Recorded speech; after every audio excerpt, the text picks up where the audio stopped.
Fala pessoal, tudo bem? Daniel Angotti em mais um episódio da Plenária Brasília, o podcast da Plena a partir da nossa capital. E aqui hoje, com o maior prazer, receber o meu amigo, presidente e diretor do Livres, que é o movimento que eu faço parte, Magno Coll. Seja muito bem-vindo, meu amigo. Prazer te receber aqui direto de São Paulo, você com a sua equipe.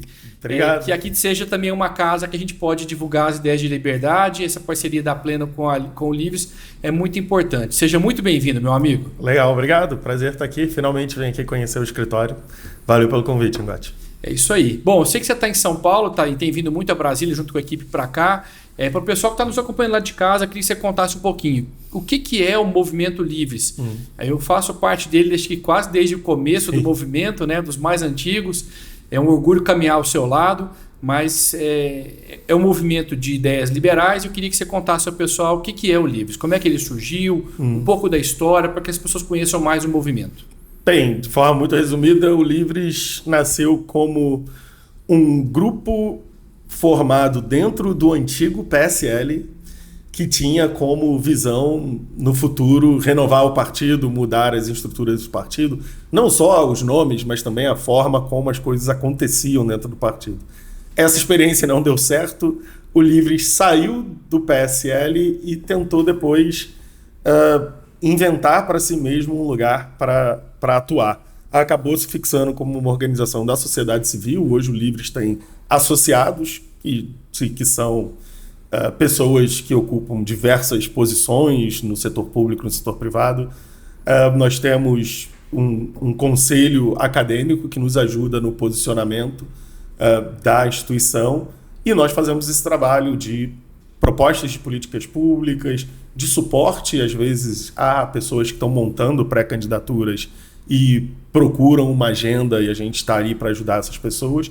Quem já tem mandato e também procura uma agenda ou nos consulta para buscar talvez uma visão liberal sobre aquele tema, ou também a mídia. Às vezes a gente aparece como fonte, como entrevistados, sempre de um lado declaradamente liberal, mas com muita seriedade. A gente não mente para as pessoas, a gente usa os dados honestamente, dizendo da onde a gente vem. Nós somos uma organização que tem missão, que tem um lado, nós somos liberais, nós estamos comprometidos com a promoção das ideias liberais, mas a gente conversa com todo mundo que deseja conversar com a gente.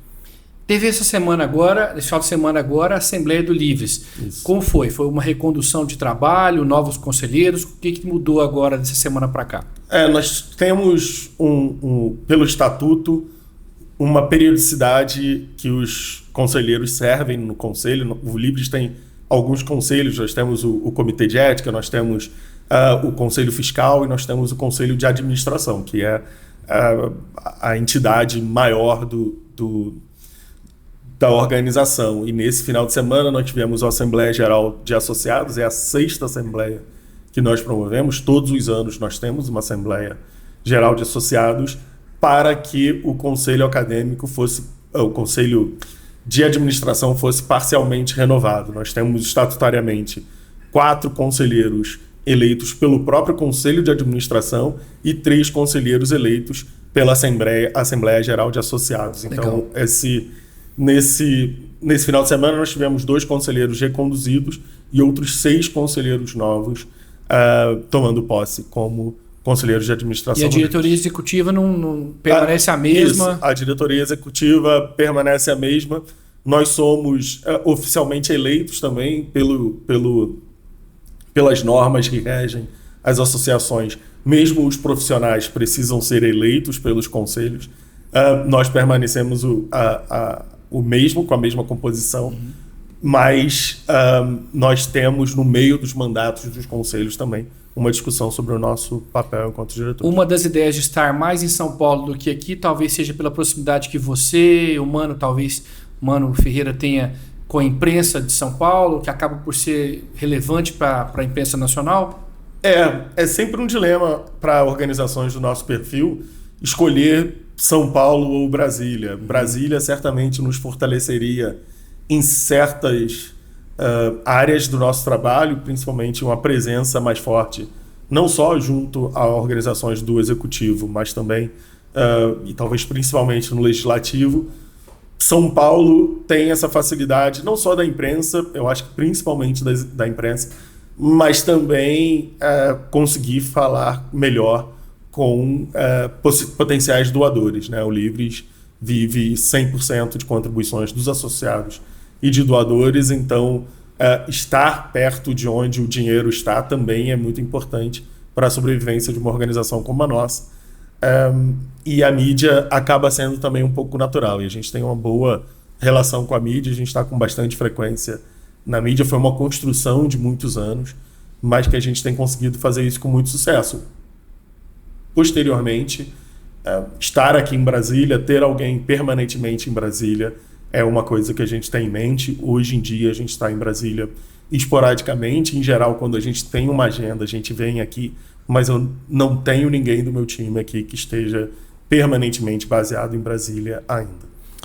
E o que te traz aqui essa semana a Brasília, inclusive vou ter a honra de participar junto com vocês no congresso amanhã, mas é o lançamento do novo caderno de políticas públicas do Livres, agora versão 2026. Depois, quem quiser acompanhar, depois a gente vai colocar o endereço para o pessoal poder baixar pela internet, depois o caderno de políticas públicas. Todo ano, como associado, eu recebo um volume desse aqui. Eu estou recebendo em primeira mão, isso vai ser lançado aqui amanhã, na verdade. E eu queria que você contasse o que é o caderno de políticas públicas, como é que tem sido ele utilizado como um instrumento de levar as ideias de liberdade, como é que vocês estão trabalhando com esse instrumento para que ele realmente vire propostas em nível nacional e estadual para chegar na ponta e transformar a vida das pessoas com ideias mais liberais. A gente tinha essa ideia de fazer uma coisa que seja mais permanente, um resumo mais permanente da nossa visão para o Brasil. Então, nós começamos a fazer na eleição de 2020, aí fizemos 22, 24 e agora 26. A gente tem nesse volume aqui mais de 170 ideias e a nossa visão é que a gente possa usar o caderno para chegar em pré-candidatos no Brasil inteiro, independentemente do cargo que ele esteja concorrendo, independentemente do partido ao qual ele seja afiliado, e possa oferecer a ele esse caderno como um cardápio. Olha, às vezes a gente entende que muitos políticos não se candidatam, principalmente para o legislativo, com um plano completo, né, em todas as áreas. Talvez é alguém que tenha uma atuação específica num setor e não tenha ideias ou nunca pensou sobre questões de outras áreas. Então a gente traz essas sugestões, às vezes tem políticos que realmente questionam certos aspectos. Então a gente oferece esses recursos, eles não pagam nada para a gente não espera nada deles. Tudo que a gente faz com o caderno é apresentar essas ideias e depois monitorar para ver se alguém acaba adotando as ideias, se alguém precisa de alguma ajuda para adotá-las, se alguém precisa de mais um esclarecimento. A gente chega com o caderno e nos colocamos inteiramente à disposição para auxiliar no que for necessário, sempre lembrando, a gente não quer emenda, a gente não quer nenhum favor, a gente não quer nenhum crédito, a gente quer ver essas ideias sendo aplicadas, implementadas. Né? Isso, exatamente, pra gente isso que importa. Brasília é o ponto de partida para o lançamento do caderno, mas tem programado aí também, parece, uma série de viagens em outras localidades para poder estar próximo dos mandatários e poder difundir essas ideias, é isso mesmo? Isso, na semana passada nós fizemos um lançamento em São Paulo, agora a gente faz um lançamento aqui em Brasília, e aí a partir desses dois pontos, São Paulo e Brasília, a gente começa a viajar o Brasil inteiro de agora até o limite do lançamento das candidaturas. A gente opera com um cuidado muito grande com a lei eleitoral, então até enquanto for possível, a gente quer encontrar com o maior número de pré-candidatos possível, a gente quer encontrar com o maior número de políticos em mandato possível, dirigentes partidários, para que a gente possa se colocar à disposição, entregar edições do caderno e conversar, ver quais são as visões deles para o Brasil. A gente também produz um documento chamado Raio-X dos Estados, que essa foi uma experiência nossa em 2024. Nós copiamos essa experiência de uma organização espanhola que buscavam índices objetivos a respeito de cada cidade na Espanha e aí levava para os legisladores quais eram as fraquezas daquela cidade e o que eles poderiam fazer para melhorar. A gente veio com isso na cabeça e fomos buscar no ranking dos municípios do CLP quais eram as fraquezas apontadas pelo ranking das cidades que a gente iria visitar. Legal. E aí a gente fazia um match das fraquezas apontadas pelo CLP com as indicações que a gente tinha no caderno e já chegava nas cidades com um diagnóstico bem customizado para eles, dizendo, olha, de acordo com o ranking do CLP, vocês estão perdendo pontos por causa disso. Nós estamos lançando um caderno de políticas públicas e as nossas sugestões para esses problemas que vocês têm aqui é isso. Então a gente chegava... Mas deixa eu só entender, aí esse raio-x dos estados ele era focado para onde nós tínhamos mandatários do Livres? Não? Qualquer cidade onde a gente ia visitar, a gente levava isso em 2024 para os municípios. Agora a gente vai levar para os estados, seguindo o mesmo modelo, pelo ranking dos estados do CLP, Legal. Fazendo um match com o que o caderno propõe, e tem a vantagem de que o caderno é um instrumento para políticas públicas do Brasil inteiro, mas quando eu chego num estado específico, eu consigo levar para ele alguma coisa a respeito especificamente customizado para a cidade ou para o estado onde ele está, independentemente de inclinação ideológica ou política. Se alguém quiser falar com a gente entrega o material também. Muito bom. Uma outra coisa que eu tenho observado bastante ao longo dos últimos tempos, as pessoas têm inclusive me demandado, Daniel, o que você sabe sobre esse tema? O que você pensa a respeito disso, dessa vertente liberal em relação a determinado assunto? O Livres tem se colocado como um órgão, um organismo para fornecer notas técnicas, né? Isso tem sido muito importante, porque é suprapartidário, então é técnico e eles conseguem levar muita informação que ajuda a subsidiar parlamentares, congressistas nas votações, mas também a difundir essas ideias. Como é que o Livres tem trabalhado em relação à nota técnica e como é que esses temas são escolhidos? O que você pode dizer para o pessoal que acompanha? Porque, independentemente de que lado da política você está, por exemplo, a gente vai falar daqui a pouquinho de saneamento, por exemplo. Todo mundo de PT a PL concordam que saneamento é uma questão urgente, emergente, que o brasileiro precisa melhorar e avançar muito mais. Então, notas técnicas como supersalários, enfim, tantos outros que eu acompanhei por aqui. Como é que o Livres tem trabalhado nesse sentido com as notas? Bem, o meu time que produz está ali, o Matheus e o Rafa. A gente tem um objetivo, uma visão de tentar produzir um documento técnico por semana. Isso faz não apenas que a gente consiga manter uma atividade fluente, mas também que a gente consiga estar sempre monitorando o que está acontecendo e estar sempre presente nesses temas. A gente tem uma vantagem de ter no nosso corpo de associados e de conselheiros acadêmicos especialistas em muitas áreas. Então, um lado do nosso time fica fazendo o monitoramento das pautas. A gente tem como preferência estar falando sempre de pautas que estejam mais quentes, porque a gente pode contribuir direto com o legislativo. Então, esse monitoramento é importante.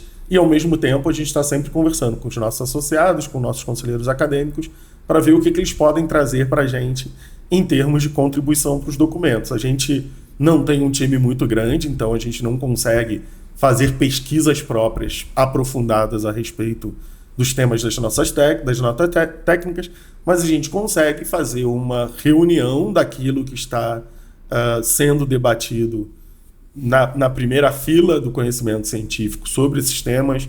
A gente consegue trazer exemplos de outros países, a gente consegue compilar muito bem uma visão nossa, cientificamente embasado em evidências, na realidade, com a nossa abordagem, com a nossa visão, e conseguimos construir, ao longo dos anos, uma rede de difusão dessas notas. Então, a gente tem formas de difundi-las eletronicamente, mas também pontualmente marcando presença aqui em Brasília, aquele trabalho sempre, em gabinete, conversando, marcando reuniões, e tem evoluído muito bem no sentido de que a gente tem se tornado mais conhecido.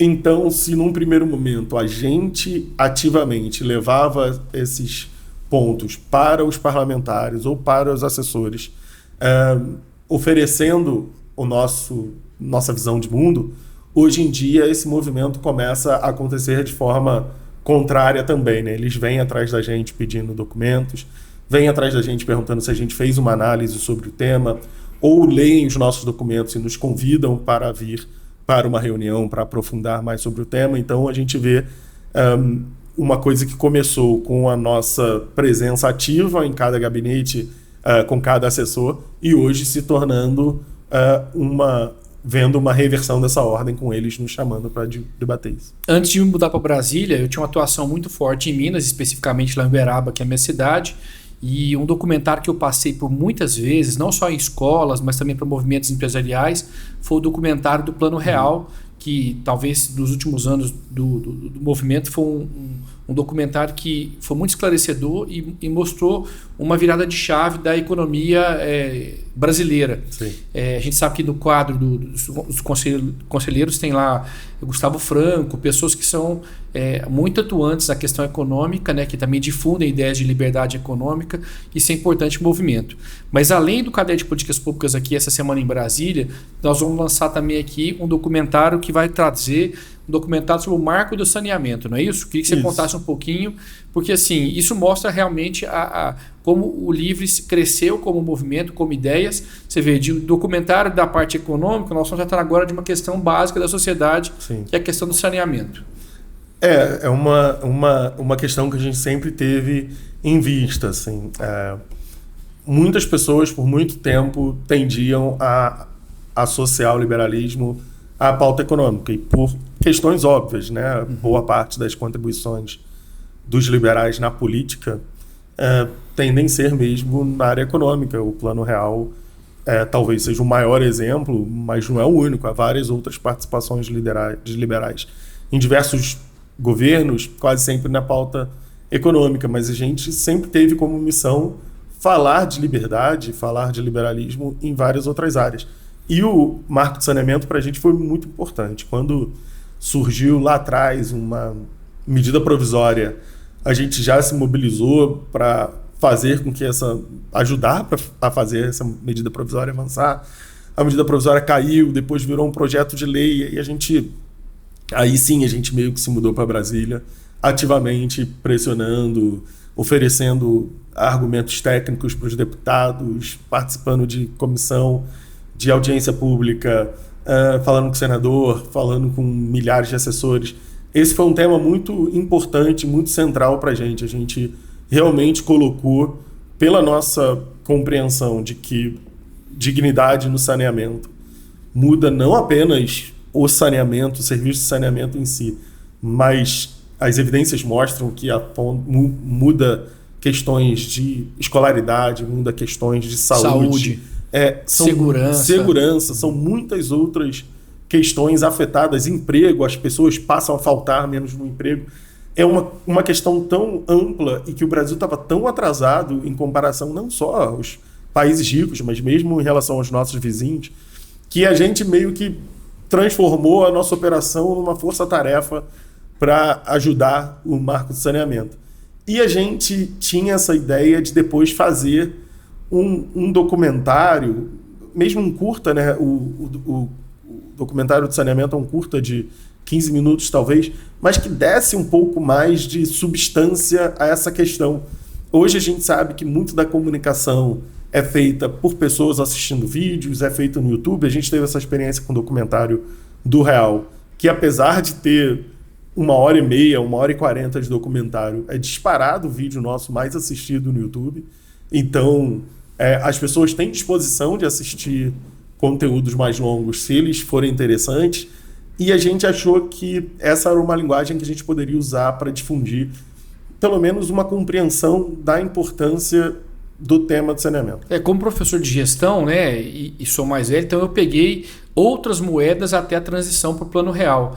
Mas quando a gente levava o vídeo para as escolas, era didático, porque muita gente nasceu na era do Plano Real já, e queria entender como é que isso mudou de uma época para outra, quando o pai da gente conta que você tinha outro tipo de moeda e tudo mais. Então, era um vídeo que atendia não só o pessoal do meio empresarial, que se enxergava naquele momento de transição do Brasil, mas como uma forma de deixar registrado para a juventude, né, para o pessoal mais novo, como é que a nossa moeda, que até hoje vigora, por muitos anos agora, nasceu. Então, acho que foi muito legal. É longo o documentário, tem no YouTube, né? Depois a gente pode... vamos até pedir depois para o pessoal colocar o link debaixo do nosso podcast. Acho que chama Real muito além de uma moeda. É uma coisa assim, eu acho que é fácil encontrar, né? Real. Mas eu vou pedir pro pessoal colocar debaixo desse vídeo, desse episódio aqui, a gente vai colocar o link com o YouTube desse episódio do documentário. As pessoas descobrem que o problema em algum momento do Brasil da carne não era o preço da carne, era ter carne ou não ter carne. Tem uma parte do documentário que mostra as pessoas, o supermercado abre, as pessoas correndo em direção ao açougue do supermercado para conseguir comprar carne, porque não tinha. Então é uma coisa que esclarece um pouco para quem não era nascido como eram as coisas. E a gente espera que esse documentário do Marco do Saneamento ajude a fazer as pessoas a pensar quanto a gente tem sorte disso não ser um tema pra gente, sabe? De tipo, você chega em casa, abre a torneira e a água sai como se fosse um milagre, e a gente tem sorte porque tem muita gente ainda no Brasil que não tem essa sorte que a gente tem. Muito bom. Bom, como todo movimento, a coisa só vinga, só funciona se você tiver liderança, se tiver capilaridade, gente difundindo as ideias, trazendo mais gente. Então, eu acho que eu tive nesses momentos que você contou aí do antigo PSL, depois com a inauguração da Casa da Liberdade do Livres lá em São Paulo, no Bom Retiro. Enfim, tem muita coisa nova que vem por aí, mas a questão é como engajar mais pessoas no movimento do Livres, e queria que você contasse um pouquinho para as pessoas como é que faz para se tornar um líder Livres. Eu sou um líder Livres, a gente difunde as ideias e vira e mexe, alguém me pergunta: Daniel, visto que você faz parte do Livres, divulgou um conteúdo, como é que eu faço para poder participar? Então, de antemão, a gente pede para o pessoal ir no site, se inscrever. Tem todo um processo seletivo que é feito para poder ter um alinhamento de ideias, mas eu queria que você falasse sobre isso. O movimento necessita de lideranças, e como é que a gente seleciona e como é que a gente consegue fazer esse movimento aumentar com essas lideranças em nível local? Bem, o nosso trabalho é amplificar, dar suporte ao trabalho que essas pessoas fazem nas suas localidades, né? Então, a gente tem um escritório em São Paulo, a gente se reúne em São Paulo, lá é o quartel-general da organização, mas eu falo para as pessoas que o nosso trabalho lá é só dar suporte ao que eles fazem, cada um na sua cidade, cada um nos seus estados, porque quem faz o trabalho duro mesmo é quem está na ponta, né? Quem está botando a cara lá na frente para disputar uma eleição, para participar de uma gestão. São essas pessoas que fazem um trabalho difícil. Então, a nossa visão do nosso trabalho é servir essas pessoas. Então, tudo que a gente faz é pensando em como tornar o trabalho dessas lideranças mais fácil, mais simples, no que a gente puder ajudar. E a gente já ajudou as lideranças em diferentes atividades. Tem gente que precisava de um advogado, tem gente que precisava de ajuda para escrever um parecer, tinha gente que precisava de alguém que entendesse de contabilidade.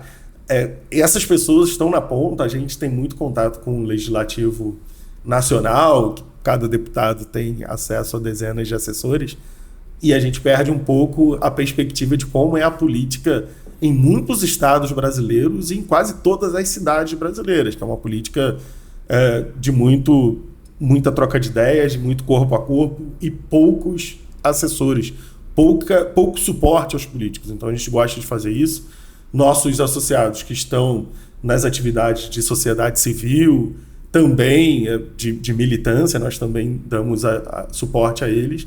E a gente tem esse programa de líderes livres, né, de lideranças do Livres, e que a gente faz encontros mensais com os líderes. A gente tem um clube do livro, que a gente faz um estudo, sempre um especialista falando de um livro, mas mensalmente a gente faz um encontro. A gente tem também um encontro com o Conselho Acadêmico, que é um encontro mensal também, que tem um especialista numa área de política pública que vem dar uma palestra privada ali só pra gente. Então, a gente faz isso tudo para dar suporte a essas pessoas. E quem quiser, as inscrições estão abertas no nosso site, eusoulivres.org. É só entrar lá, é fácil de encontrar o link para as inscrições para quem quer ser líder Livres. Muito bem, meu amigo. 2026 nós temos eleições, né? Sempre anos pares, principalmente. A gente tem aí novos desafios na política. O Livres está longe de ser um desses movimentos que apoia os extremos. Sim. Ele talvez seja um dos movimentos que mais traga equilíbrio, ora na parte liberal, ora na parte social liberal. Eu queria que você contasse para mim um pouquinho da sua visão. Como é que você está enxergando as eleições de 2026? Como é que você enxerga uma repetição em 2022, de 2026, com muita polarização ainda na política? A gente ainda está um pouco longe da eleição, faltam 6 meses, né? Mais de 6 meses para a eleição. Então, pode ser que as coisas mudem. Se não mudar, se as pesquisas do momento estiverem certas, a gente deve ter uma repetição do que aconteceu em 2022, quando Lula e Bolsonaro juntos, no primeiro turno, já tiveram mais de 92%, 93% dos votos. Então, quase todos os votos já indo para 2 candidatos no primeiro turno, fazendo quase com um segundo turno antecipado. Acho que as perspectivas nesse cenário são ruins para quem não se alinha antecipadamente a um dos polos, mas acho que 2022 ensinou a lição para muita gente e nós devemos ter menos pessoas não alinhadas aos polos desse momento. Né? 2022 nós tivemos uma quantidade razoável de candidatos ao legislativo que no primeiro turno não eram nem Lula nem Bolsonaro e eles foram dizimados, eles tiveram um resultado eleitoral muito ruim. Então eu acho que esse ano a gente já está vendo alguns movimentos, principalmente acho que na centro-direita, de parlamentares procurando PL, procurando centros mais próximos do bolsonarismo para garantir essa proximidade que em 2022 pelo menos foi valiosíssima. Para a gente, num cenário polarizado e precisando falar de ideias, as regulações eleitorais são super fortes para organizações como Livres. Então, se durante o período eleitoral a gente falar de candidatos, a gente já corre o risco de ser penalizado, ser multado. Então, a gente tenta falar com candidatos e de candidatos e de política e políticos até o momento do início da campanha. Depois do início da campanha, a gente só fala em propostas do caderno, porque aí a gente se mantém o máximo distante possível de qualquer suspeita, de qualquer apoio a qualquer candidatura. Então, o caderno de políticas públicas nos serve nesse sentido, de fazer com que a gente possa atuar conversando, como você bem disse, né? Do PT ao PL a gente conversa com todo mundo. Nem sempre as pessoas querem tirar fotos com a gente, quer aparecer falando com a gente da extrema-direita, gente da extrema-esquerda. Mas a gente fala mesmo assim, a gente é recebido, a gente troca ideia, porque, de novo, a nossa visão não é ajudar liberais a serem melhores políticos. A gente quer também que tenham mais liberais na política, a gente quer também que liberais sejam melhores políticos, mas a gente acredita que ideias são ideias e que se alguém que discorda comigo 90% quer implementar uma boa ideia, a gente vai apoiar também. E também é uma forma da gente conseguir operar, a gente conseguir trabalhar, mesmo quando o país está polarizado entre duas forças com as quais a gente não concorda. Então, é uma bênção ter essa polarização, porque permite que a gente converse com todos os lados. Eu converso com os dois lados da polarização, mas também é uma penalidade, porque faz com que, pelo menos, as atenções dos brasileiros fiquem em 2 polos e não na infinidade de possibilidades que tem, além dessas 2 camadas do bolsonarismo e do lulismo. Muito bem, meu cara. A gente vai caminhar para o final do nosso bate-papo aqui, que foi muito interessante. Uma coisa que o pessoal sempre me pede quando a gente traz algum convidado ilustre aqui é a gente perguntar uma referência ou de vídeo ou de leitura sobre o tema do que a gente está falando. Então, assim, pelo prisma liberal, o que você sugere para o pessoal poder acompanhar, ler, que você acha que vale a pena e que transforma realmente a vida das pessoas com mais conhecimento? Deixa eu pensar num livro. Eu tô lendo um livro chamado Abundância, Abundance, do Ezra Klein, e o outro autor eu esqueci, é um livro americano, de autores americanos, que eles são autores. O Ezra Klein é um colunista político do New York Times de centro-esquerda, assim que ele é, e ele escreve um livro para persuadir a esquerda. Esse é um livro sobre abundância e ele traz argumentos com uma visão de esquerda, falando que a esquerda, por muito tempo, pensou que mais importante para o Estado era oferecer serviços de um jeito certo do que oferecer serviços. Então, ele argumenta que muitos dos argumentos favoráveis a uma maior presença do Estado, uma maior atividade estatal que a esquerda poderia fazer, são atrapalhados pela própria esquerda, que atrapalha com regulamentações de como as obras devem ser feitas, de quantas licenças ambientais devem ser feitas, com a restrição de o que pode ser construído em determinados locais. A esquerda acaba atrapalhando o seu próprio argumento de como o Estado e os governos podem ajudar as pessoas. Eu acho que para quem tem uma visão liberal como a minha, esse livro é legal também para nos ajudar a pensar em algumas pautas que a gente poderia estar adotando, mesmo de um livro declaradamente focado em pessoas que são da esquerda. Porque eles falam muito, por exemplo, em cidades americanas que são muito caras hoje, por exemplo, cidades na Califórnia, São Francisco, que têm restrições fortíssimas sobre onde podem ser construídos prédios, onde devem ser mantidos só casas, e como isso, na verdade, prejudica, com uma desculpa de preservação do meio ambiente, de preservação da infraestrutura, as pessoas que são super de esquerda, na verdade, estão atrapalhando os mais pobres, porque, é claro, um bairro onde se só tem casas é muito mais caro morar nele do que se tiver prédios. E como prédios que podem ser democratizados em moradias populares, por exemplo, são barrados em bairros majoritariamente de esquerda, porque as pessoas de esquerda também não querem pessoas daquele tipo morando em seus bairros. Então, eu recomendaria esse livro. E esse é um set de ideias, assim, eu acho que é um set de ideias que está pegando atualmente nos Estados Unidos, não só entre democratas, mas também entre republicanos, de como a gente produzir mais coisas, construir mais coisas, fazer mais coisas, ajuda não só a gente poder construir mais, por exemplo, se a gente investir mais em energia, em transporte, a gente pode trazer mais bem-estar às pessoas, mas como a gente, tentando fazer o bem, acaba fazendo mal de forma não intencional. Né? Eu não gosto de contar casos muito pessoais aqui não, porque o objetivo é tirar do entrevistado, dos nossos convidados, o máximo de informações para o público que nos assiste. Mas você tocou num assunto que me fez refletir um pouco do que aconteceu comigo esses dias. Eu quero contar esse caso em primeira mão, o que aconteceu. Eu moro aqui em Brasília, num bairro, e que o prédio da minha rua ele fica literalmente num beco sem saída. Então o carro entra, ele tem que sair pelo mesmo lugar de onde ele entrou, porque ele não tem uma saída na quadra.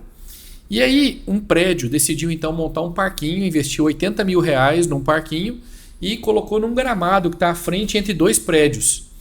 E para surpresa de quase todo mundo que mora no entorno ali, a instituição aqui do GDF, né, que zela pelos espaços públicos, teve lá esses dias e recolheu esse parquinho e levou o parquinho embora. E aí houve uma manifestação, chamaram a televisão, todo mundo noticiando, queremos o parquinho. E o que isso tem a ver com liberdade? Tem a ver tudo. Primeiro, não tinha um centavo de dinheiro público colocado no parquinho. Embora a área seja pública, ela ficava exatamente ao lado do prédio, num gramado que não ligava nada a lugar nenhum, ou seja, um espaço que é completamente inútil.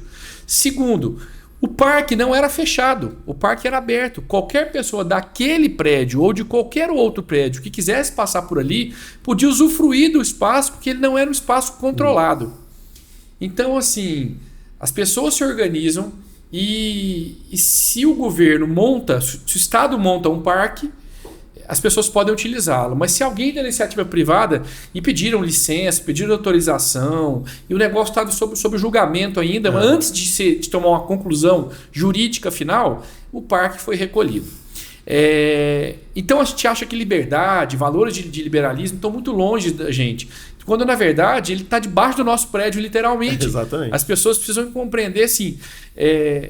Provavelmente o que foi feito com esse parquinho? Ele foi retirado, foi levado para algum depósito. Provavelmente ele deve ter sumido do depósito já do governo do GDF, Porque se ganhar na justiça e tiver que voltar, vai voltar 1/3 do parquinho do que foi retirado, vai se perder completamente o que está lá. Era um espaço que era com dinheiro privado num espaço público, que estava com uma autorização em andamento. E de uso público. De uso público. E quando você vai num parquinho público, ele está literalmente caindo aos pedaços, sem manutenção, sem segurança, sem iluminação, colocando inclusive risco às crianças que frequentam o espaço. Então, é que você falou de uso de edificações e tudo mais, me veio a lembrança esse caso recente aqui de Brasília, que é triste e que faz com que as pessoas se movimentem para entender. Aquilo que vem do Estado muitas vezes é prejudicial, a alta regulamentação, o autocontrole, as pessoas querem ter liberdade de poder ter as suas ideias aplicadas no seu dia a dia e isso melhora a vida das pessoas. Infelizmente, esse foi um caso triste, mas que acende nas pessoas um alerta do quão importante é a liberdade para as pessoas. E aí você fala assim, pô, mas o que isso tem a ver com você? Eu não usava o parquinho, mas minha sobrinha que vinha de Minas Gerais aqui uma vez por mês, quando vinha eu levava lá. E fico pensando, agora não tem mais o parquinho para ela. E aquilo não gastou 1 centavo de dinheiro público. Pelo contrário, eu acho que, na verdade, o condomínio tinha que ganhar um prêmio. Olha, condomínio, parabéns. Que outros condomínios façam a mesma coisa que vocês fizeram para a gente poder ter mais espaços de utilidade pública sem gastar dinheiro público. Tinha que fazer propaganda do prédio lá. Olha aqui. Então a gente pune quem faz o bom trabalho ao invés de estimular e incentivar que iniciativas como essa existam, porque só vale aquilo que tem à mão e é feito pelo Estado. Tem muitas coisas, muitos exemplos disso, né? De você tentar, às vezes, colocar tantos embargos para que as pessoas possam fazer coisas.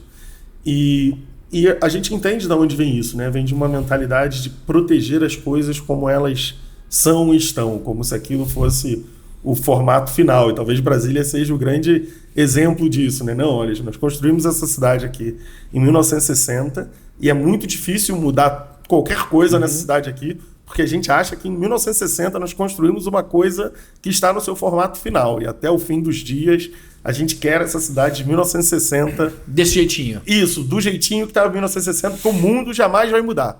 E aí você acaba vagarosamente, de década em década, acabando com lugares que que não acompanharam a visão de mundo de ninguém, né? As cidades hoje pensam em ser mais verdes, você tem espaços absolutamente afastados uns dos outros, pensados no uso do carro, os prédios não são exatamente bons em eficiência energética, você tem uma série de questões que ficam congeladas porque não se pode discutir. E eu acho que o livro que eu trouxe aqui é uma crítica a essas pessoas, as pessoas que em outras situações se colocariam super a favor da justiça social, se colocaria super a favor a termos uma sociedade mais receptiva e aberta aos mais pobres, mas se isso significar ter um prédio a mais na rua delas, elas vão dizer que não, porque aquilo ali, na verdade, vai atrapalhar as árvores que estão ali na vizinhança.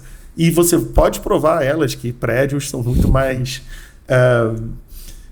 cuidadosos com o meio ambiente do que casas, e ela ainda assim vai morrer nessa trincheira dizendo que a questão são as árvores. Então, acho que a gente precisa pensar nisso, né? Que ambientes receptivos a pessoas, a mais pessoas, são sempre vistos do ponto de vista do indivíduo que se vê ali em defesa de alguma coisa, em proteção de alguma coisa, mas nunca em favor do que é mais razoável. Certamente, quem foi lá recolher o parquinho tinha uma missão em mente, né? Achou que estava ali protegendo o espaço público da invasão do parquinho, né? Que a graminha ali estava melhor sem um parque.